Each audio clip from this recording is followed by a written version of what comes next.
제2절 노아 가정을 중심한 복귀 섭리. 가인이 아벨을 죽임으로써 아담 가정을 중심한 복귀 섭리는 이루어지지 않았습니다. 그러나 하나님의 뜻은 변할 수 없는 것으로서 절대적인 것으로 예정하시고 이루시는 것입니다. 그러므로 하나님은 아벨이 충성했던 그 심정의 터전 위에서 그의 대신으로 셋을 세우시고 그 후손에서 노아 가정을 택하시어 새로운 복귀 섭리를 하셨습니다. 창세기 6장 13절에 모든 혈육 있는 자의 강포가 땅에 가득하므로 그 끝날이 내 앞에 이르렀으니 내가 그들을 땅과 함께 멸하리라고 하신 말씀대로 홍수 심판을 하신 것을 보면 그때도 말세였습니다. 노아 가정도 믿음의 기대와 실체 기대를 복귀하는 탕감 조건을 세움으로써 아담 가정이 복귀하지 못하였던 메시아를 위한 기대를 탕감 복귀하지 않으면 안 되는 것입니다. 1. 믿음의 기대. 1. 믿음의 기대를 복귀하는 중심 인물. 노아 가정을 중심한 복귀 섭리에 있어서 믿음의 기대를 복귀해야 할 중심 인물은 노아였습니다. 하나님은 아담으로부터 1600년을 지나 10대 만에 노아를 부르셨습니다. 노아는 제2의 인간 조상이 됩니다. 또한 노아는 하나님의 명령에만 절대 순종하여 120년간이나 산꼭대기에 방주를 지었습니다.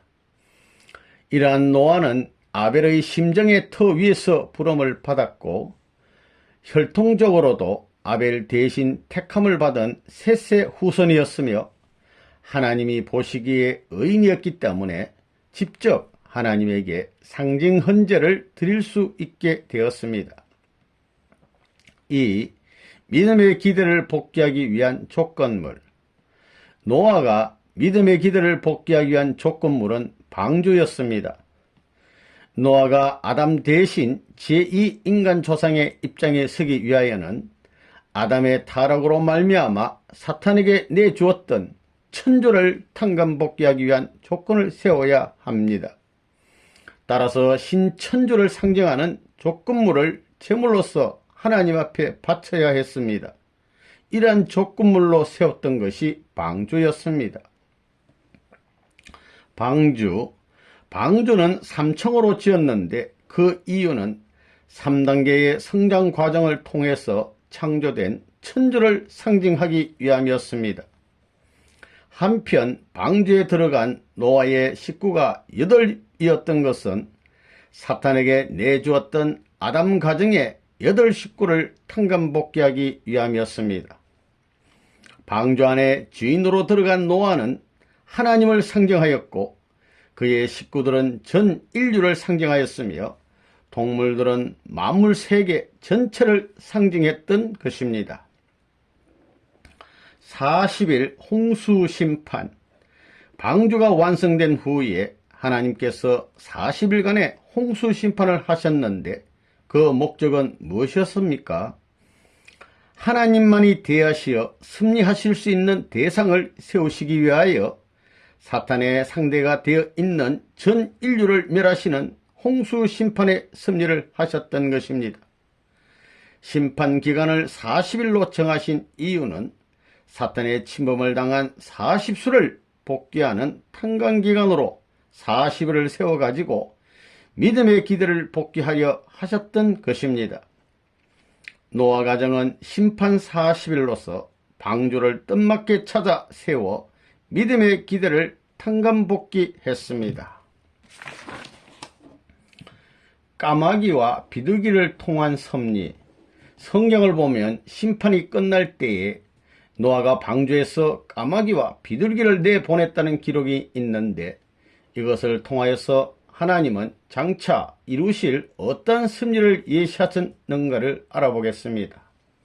왜냐하면 아모스 3장 7절에 여호와께서는 자기의 비밀을 그 종 선지자들에게 보이지 아니하시고는 결코 행하심이 없으시리라고 말씀하셨기 때문입니다. 이들의 행사는 하나님이 천지 창조를 완료한 이후에 전 역사노정을 상징적으로 표시하는 것입니다. 저 까마귀를 내보내어 왕래게 하신 것은 홍수 심판이 끝날 무렵에도 사탄이 노아 가정에 침범할 조건이 없는가 하고 엿보고 있었다는 것을 표시하신 것이었습니다. 다음으로 노아가 비둘기를 방주 밖으로 3번 내보낸 것은 무엇을 예시하신 것이었습니까?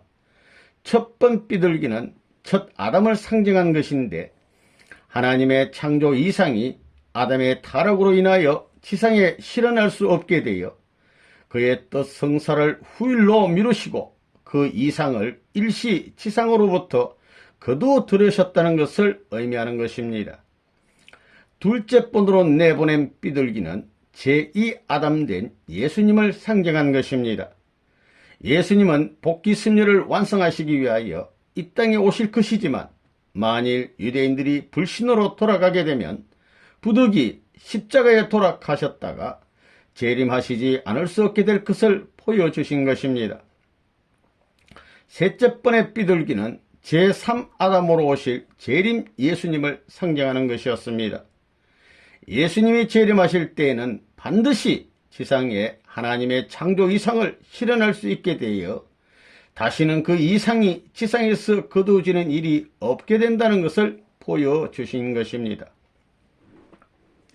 이 실체 기대, 노아는 방주를 하나님의 뜻에 합당한 제물로 바쳐 상징 헌재에 성공함으로써 믿음의 기대를 탕감복귀하였습니다. 이 기대 위에서 노아의 아들 셈과 함이 각각 가인과 아벨의 입장에서 타락성을 벗기 위한 탕감 조건을 세워서 실체 헌재에 성공하면 실체 기대가 이루어지게 되어 있었습니다.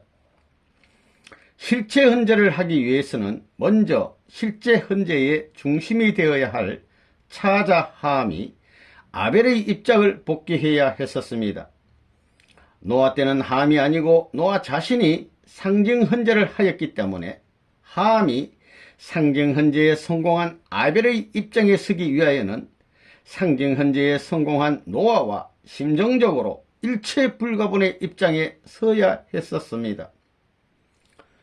노아와 함의 심정 일치를 위한 섭리.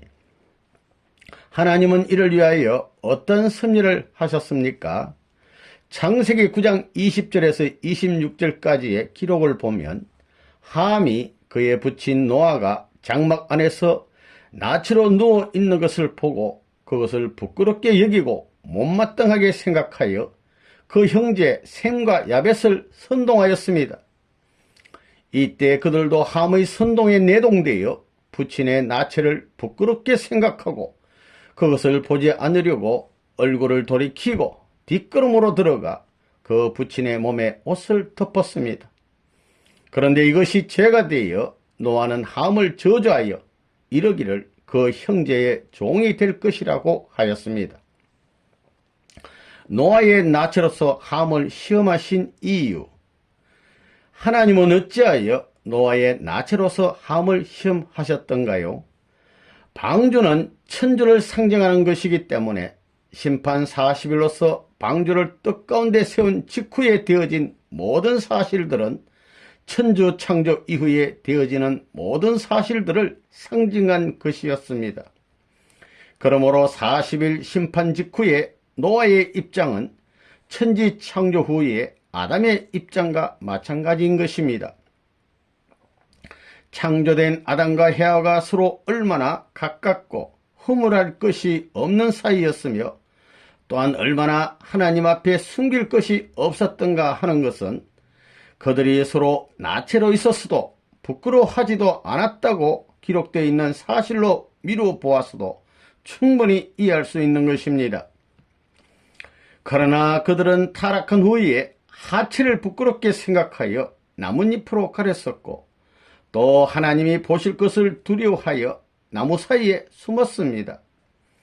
여기에서 하체를 부끄러워했던 행위는 하체로 범죄하여 사탄과 혈연 관계를 맺었다는 정념의 표시요 하체를 가리고 숨었던 행동은 하나님 앞에 나타날 수 없다는 범죄의식의 표현이었던 것입니다. 40일 심판 직후의 노아는 천지 창조 직후의 아담의 입장에 섰어야 했었습니다.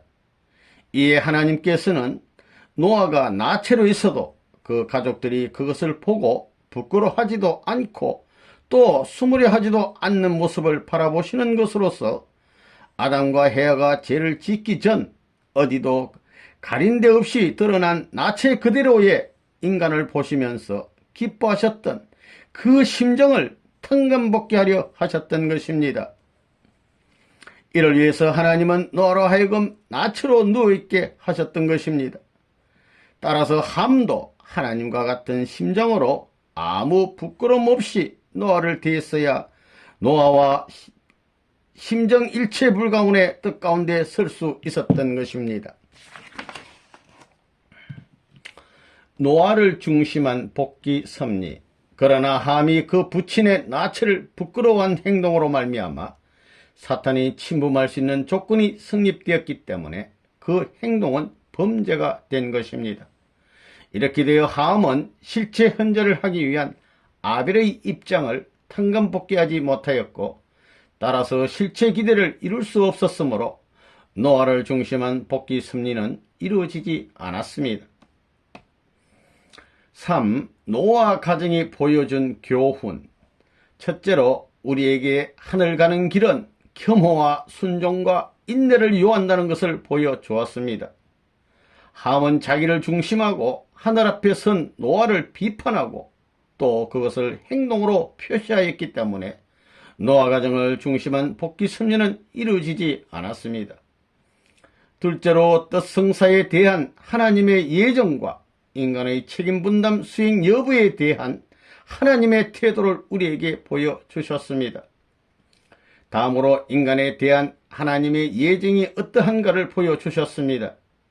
하나님은 노아를 믿음의 조상으로 세우시려고 오랜 기간을 두고 찾아오셨지만 그의 가정이 책임 분담을 다하지 못하게 되었을 때 아낌없이 그를 버리시고 그 대신 아브라함을 택하셨던 것입니다.